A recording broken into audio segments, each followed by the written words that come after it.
Pokémon franchise champions evolution, whether it be the creatures themselves or the nature of the games that we see on a nearly annual basis. While the series is most commonly centered around portability, the most recent entry, Pokémon Let's Go Pikachu and Let's Go Eevee, brings together elements from its handheld pedigree and attempts to present them as something also suited to a console experience. It's a hybrid dynamic that taps into the very essence of the Switch hardware.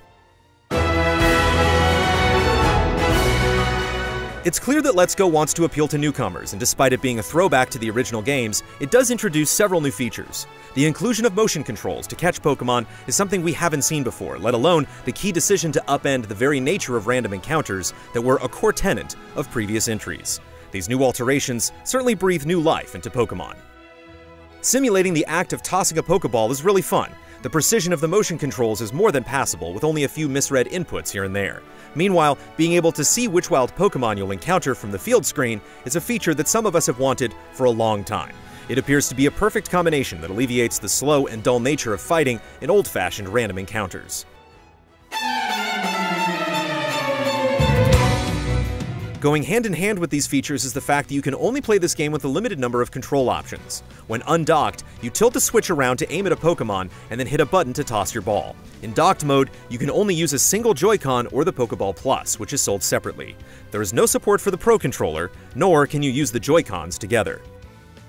Using a single Joy-Con or the Pokéball Plus feels foreign at first. The natural inclination is to want something in your other hand, and navigating with an analog stick on the same side as your primary button inputs isn't common. However, it does come together after a short time. It also offers up some surprising benefits, like being able to play comfortably while lying down. One other nice advantage of keeping the Joy-Con separate is the ability for a second player to quickly jump into your game. With a shake of the Joy-Con, another player appears on screen and can join you in exploring environments. More importantly, they can also assist you in battles and capturing wild Pokémon, leading to a lot of fun situations only possible when playing with friends. Even mid-battle, a second player can drop in to help you out of a tight spot. You can also simply do this solo if you please. Pokémon Let's Go isn't necessarily challenging outside of a few specific battles, especially if you're well prepared with a good stock of items. However, adding an extra trainer is a nice option for those who might need a little help.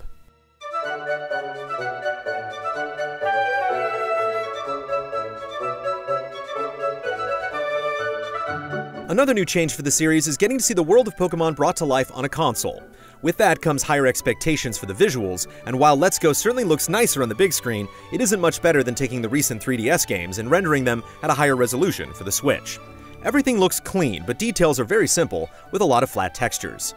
The faces of many characters suffer the most and come off looking very cheap. The animations for almost every humanoid character are so stiff that they're borderline robotic. On the other hand, the Pokémon animations look much better. The detail and intense effects of their various moves really dazzle. Normally, after a few hours, we prefer to turn off the battle animations to speed up combat, but it took much longer this time around to hit that point. Despite any assertions to the contrary, Pokémon Let's Go is essentially a reimagining of the Gen 1 games. You travel around the Kanto region along familiar routes to familiar locales to fight the same gym leaders veterans know very well by now. It takes liberties here and there, and obviously isn't exactly a beat-for-beat recreation, but it relies heavily on nostalgia at nearly every turn.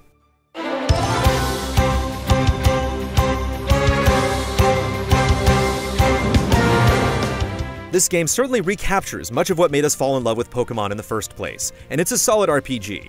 Yet for all the streamlining and changes it makes in an attempt to be a better game, Let's Go's greatest fault is that it's still stuck in the past.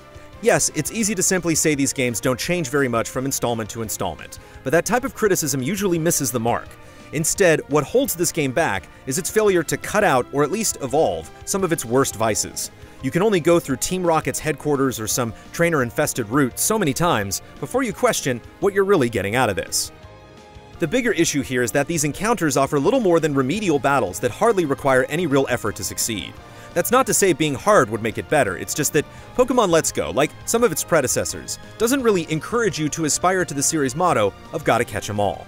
Instead, you usually find yourself with a starter Pokémon that quickly becomes so over-leveled and overpowered that even ineffective moves take out opponents in one shot. Obviously, if you are so inclined, you can spend a lot of time mixing, matching, and raising your Pokémon to tap into the mentality of building a strong team to counter what lies in front of you, but it only goes so far in a game that clearly strings you along an intended path.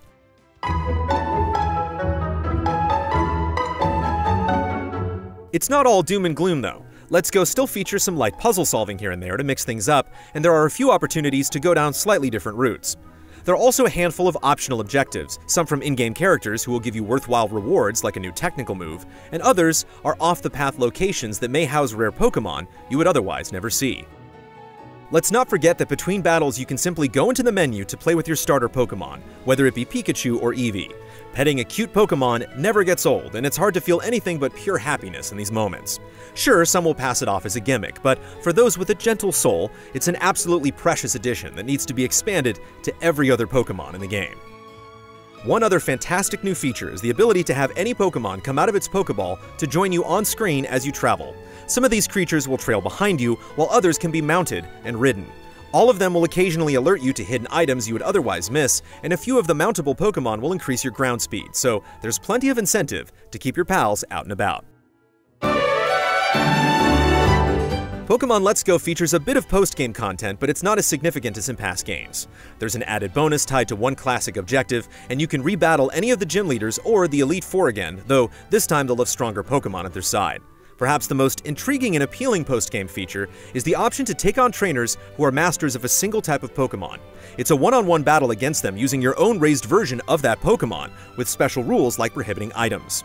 They're all set to an extremely high level, and your opponent's Pokémon can use any move that it can possibly learn. There's one last, small disappointment with this entry: the online functionality. The option to trade and battle online is here, but it comes with one very serious restriction. You can only battle and trade with registered friends via a link code system. Both players must input the same password on their screen, and then they'll be matched up together to battle or trade. There's no option to battle with random people online, and the game is not compatible with the Pokémon Bank.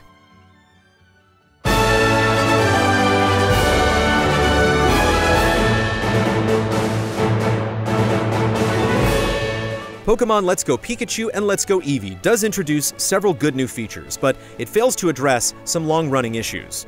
Though it's nice to see Kanto brought to life again in this fashion, especially with some really nice new arrangements for the classic soundtrack, the game relies too heavily on nostalgia. It succeeds in making Pokémon more accessible than ever, but aside from the shift away from random encounters, it doesn't take enough risks. This is a good entry point for newcomers to the series, but it ultimately leaves veterans yearning for more.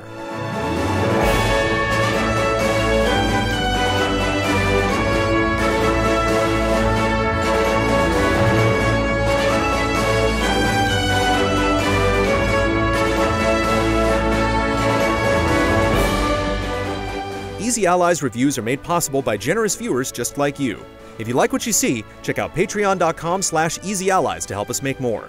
For just $1 a month, you can gain access to weekly updates, spoiler discussions, and exclusive shows.